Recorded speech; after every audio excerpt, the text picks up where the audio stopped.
Assalamualaikum warahmatullahi wabarakatuh. Bismillahirrahmanirrahim. Alhamdulillahil ahad wassalatu wassalamu ala man fis sama'i ismuhu Ahmad wa fil ardi ismuhu Muhammad wa ala alihi wa sahbihi amma ba'd. Saudara-saudara, sebenarnya saya tidak pantas berbicara di sini karena saya berada di hadapan guru saya Al-Habib Segaf Ibn Hasan Ibn Ahmad Baharun. Pertama-tama yang saya cintai, yang saya muliakan, saya punya guru. Jikalau orang tua yang melahirkan zahirnya saya, maka seorang guru yang telah melahirkan batinnya saya. Yang saya cintai, yang saya muliakan, guru saya Abuya Al-Habib Segaf Ibn Hasan Ibn Ahmad Baharun. Semoga Allah subhanahu wa ta'ala panjangkan umur beliau, Allah sehatkan jasmani dan ruhani beliau, sehingga bisa membimbing kami semua mutakharrij dalwa dan seluruh jamaah kaum muslimin dan muslimat. Kami semua alumni Darul Lughah wa Dakwah, sampai kiamat kami tetap akan menjadi santri. Sampai hari kiamat kami akan menjadi santri. Yang saya cintai, yang saya muliakan, seluruh para alim ulama, para habaib, para kiai, para asatid, para tokoh masyarakat, para aparat pemerintah, wabil khusus saudara-saudara saya gudama, anak-anak dalwa yang terdahulu, kakak-kakak kelas saya, beserta seluruh sahabat-sahabat saya, baik alumni ataupun yang masih mondok di pondok pesantren Darul Lughah wa Dakwah, beserta seluruh hadirin hadirat, bapak-bapak, ibu-ibu, khususnya para pemuda-pemudi sekalian yang dimuliakan oleh Allah subhanahu wa ta'ala. Alhamdulillah, segala puji dan syukur kehadirat Allah, yang dimana pada malam hari yang mulia ini, di tempat yang penuh dengan barakah ini, Allah mengumpulkan kita di majlis ini. Kita berkumpul bersama para ulama, berkumpul bersama orang-orang saleh, berkumpul bersama para pewaris Nabi Muhammad, berkumpul bersama penyambung lidah Nabi Muhammad, berkumpul bersama penerus perjuangan Nabi Muhammad. Qala Rasul sallallahu alaihi wasallam, man zara aliman fa ka'annama zarani, man safaha aliman fa ka'annama safahani, man jalasa aliman fa ka'annama jalasani fid dunya, faman jalasani fid dunya ajlastuhu ma'i yaumil qiyamah. Berkata Nabi Muhammad, barang siapa yang mendatangi ulama, barang siapa yang berkunjung kepada orang-orang saleh, baik yang masih hidup ataupun yang telah wafat, yakni mendatangi kuburnya, mengingat mereka walaupun mereka sudah wafat. Al-Imam Ibn Mubarak qal, yahtajul insan ila ziyarati mayyubki wa idza lam yajidhu fil ahya ittala ala suratihi fil amwat. Kita manusia butuh untuk berkunjung kepada sosok yang dimana dengan berkunjung kepada sosok tersebut bisa membuat kita menangis takut kepada Allah, meningkatkan ketakwaan, ketaatan, kepatuhan dan ketundukan kita kepada Allah. Wa idalam yajidhu fil ahya, kalau engkau tidak bisa menemukan sosok tersebut dari kalangan orang-orang yang masih hidup, maka carilah, ambillah, pelajarilah dari mereka orang-orang yang sudah wafat. Mendatangi orang-orang alim, baik yang wafat atau yang masih hidup, seakan-akan mendatangi Nabi Muhammad. Engkau bermusafahah, engkau mencium tangan ulama, seakan-akan mencium tangan Nabi Muhammad. Engkau duduk berkumpul bersama ulama, duduk berkumpul bersama orang-orang saleh, seakan-akan engkau duduk dengan Nabi Muhammad di dunia. Dan barang siapa yang duduk dengan Nabi di dunia, kelak di akhirat akan Nabi dudukkan dia bersamanya. Saudara-saudara, orang-orang yang beruntung di akhirat bukanlah orang-orang yang hanya datang bawa pahala salat, datang bawa pahala zakat, datang bawa pahala haji, bukan. Orang-orang yang beruntung di akhirat, orang-orang yang kedua matanya dihalalkan oleh Allah untuk memandang wajah indah baginda Sayyidina Muhammad. Orang-orang yang beruntung di akhirat, orang-orang yang hidungnya dihalalkan oleh Allah untuk mencium wanginya jasad baginda Nabi besar Muhammad. Kelak di akhirat, saya dan kalian, kita tidak akan berkumpul dengan Nabi, tidak akan memandang wajah Nabi, tidak akan berkumpul di bawah liwaknya Nabi, kalau di dunia kita jauh dari para ulama, kalau di dunia kita jauh dari majelis-majelis yang ditinggalkan oleh Nabi Muhammad. Kadar kedekatan kamu dengan Nabi di akhirat Jarak jauh dekatnya kamu dengan Nabi di akhirat menurut kadar kedekatan kamu di dunia dari majelis-majelis seperti ini, dari para ulama, dari para pewaris Nabi. Kalau di dunia engkau dekat dengan ulama, dekat dengan majelis ilmu, tidak diragukan di akhirat kau akan dekat dengan Nabi Muhammad. Tapi kalau di dunia engkau jauh dari ulama, engkau jauh dari para habaib, jauh dari para kiai, jauh dari para guru-guru agama, tidak diragukan di akhirat kau pun akan jauh dari baginda Nabi besar Muhammad. Kenapa? Karena majelis seperti ini warisannya Nabi.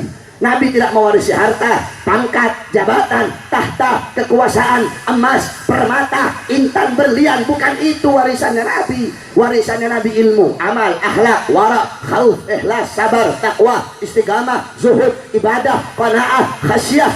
Ini warisan Nabi. Engkau duduk di sini untuk menerima warisan Nabi. Setelah engkau menerima warisan Nabi, adakah yang lebih bermanfaat, yang lebih mahal, yang lebih berharga bagimu di dunia dan akhirat selain dari warisan Nabi? Tidak ada, saudara-saudara.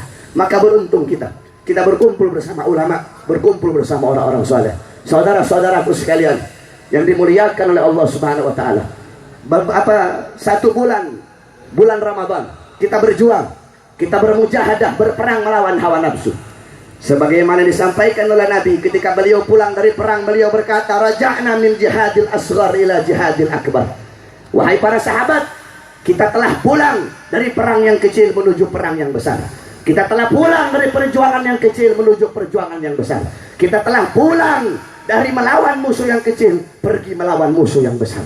Kata sahabat, bagaimana ini peperangan yang kecil? Bagaimana ini musuh yang kecil ya Rasulullah? Ada musuh yang lebih besar, peperangan yang lebih besar, musuh yang lebih besar dari orang kafir, lebih besar dari orang munafik, lebih besar dari iblis, yaitu syahwat, yaitu hawa nafsu yang ada di dalam diri kita. Tuba liman kana agluhu amira wa hawahu asira, fawailun liman kana agluhu asira wa hawahu amira. Sungguh beruntung, sungguh berbahagia bagi orang-orang yang akalnya menjadi raja sedangkan nafsunya menjadi budak, dan sungguh celaka bagi orang-orang yang akalnya menjadi budak sedangkan nafsunya menjadi raja. Malaikat Allah ciptakan sempurna. Malaikat itu punya akal, tidak punya nafsu. Binatang punya nafsu, tidak punya akal. Kita manusia sempurna. Apa yang tidak dipunya oleh malaikat kita punya, apa yang tidak dipunya oleh binatang kita punya, akal dan nafsu kita punya. Maka barang siapa yang nafsunya mengalahkan akalnya, kedudukan itu orang lebih rendah, lebih hina daripada seekor binatang, saudara-saudara. Anna syahwata yusirul muluka abida wasabra tusirul abida muluka. Alam tara Yusuf wa Zulaiha. Sesungguhnya hawa nafsu, syahwat bisa menjadikan seorang raja menjadi budak, sedangkan kesabaran, ketabahan bisa menjadikan seorang budak menjadi raja. Oleh karena itu, di hari yang mulia ini, Yaumul Fallah, hari kemenangan. Ini hari kemenangan bukan milik orang-orang yang hanya menahan diri dari lapar dan haus saja, bukan. Tetapi ini kemenangan bagi orang-orang yang kemarin Ramadan menundukkan hawa nafsunya. Ini hari kemenangan miliknya orang-orang yang menahan anggota tubuh zahir dan batinnya dari hal-hal yang diharamkan oleh Allah Subhanahu wa taala. Saudara-saudaraku sekalian yang dimuliakan oleh Allah.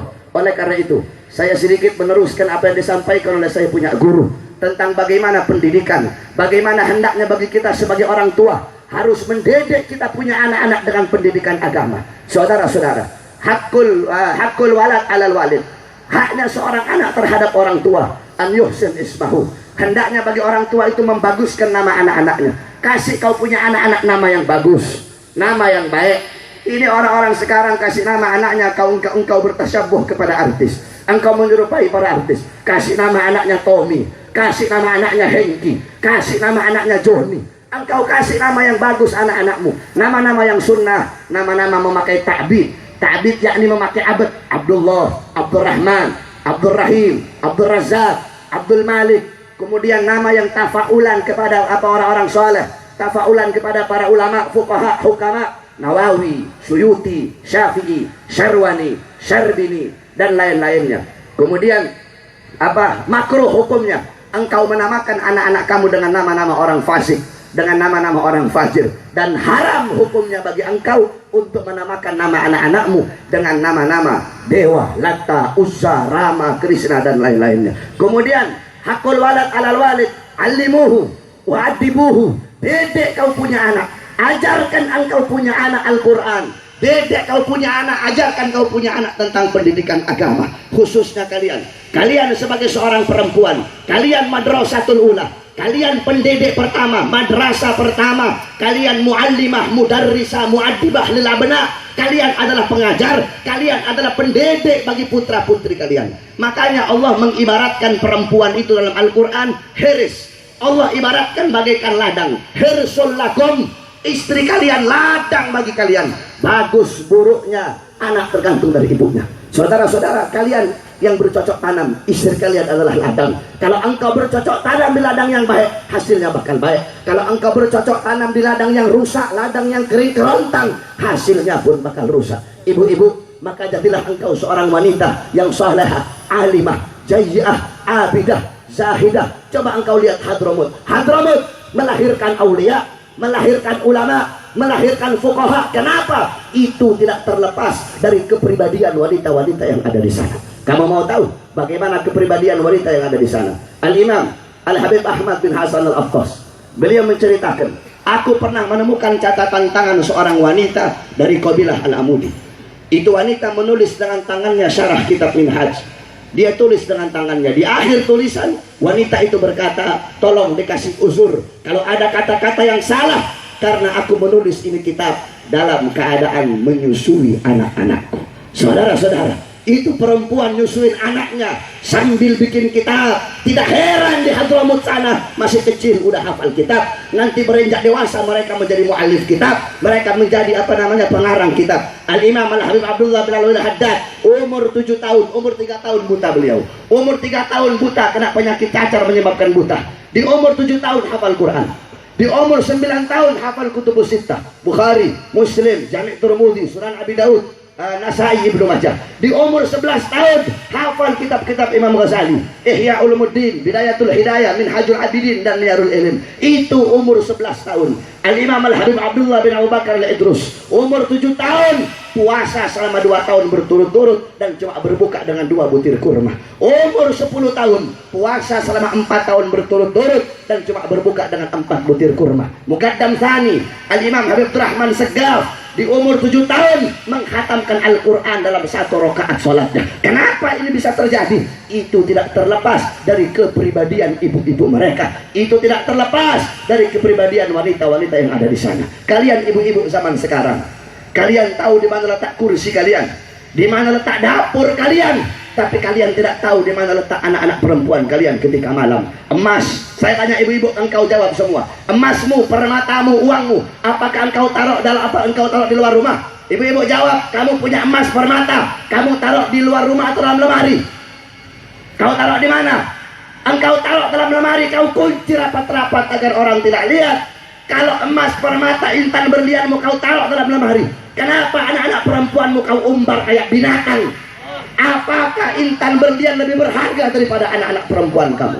Kamu tahu Sayyidina Ali bin Abi Thalib, beliau punya rumah setiap malam gelap. Orang-orang nanya sahabat, ya Imam Ali, kenapa engkau punya rumah gelap, rumah yang lain terang? Kamu tidak punya uang ya buat beli lentera? Kata beliau, saya ada lentera, tapi sengaja saya matikan kalau malam agar orang-orang lewat depan rumah saya tidak bisa melihat sekalipun walaupun bayangan anak-anak perempuan saya. Bayangan anak perempuannya tidak rela dilihat, saudara-saudara, apalagi wujud anak-anak perempuannya. Begitu juga kalian sebagai bapak-bapak, kalian sebagai orang tua, pagi, siang, sore, malam sebagai bapak, kalian sibuk cari uang. Cari uang untuk apa? Untuk memberi makan jasmani anak-anak kalian, tapi kalian lupa memberi makan jiwa dan hati anak-anak kalian.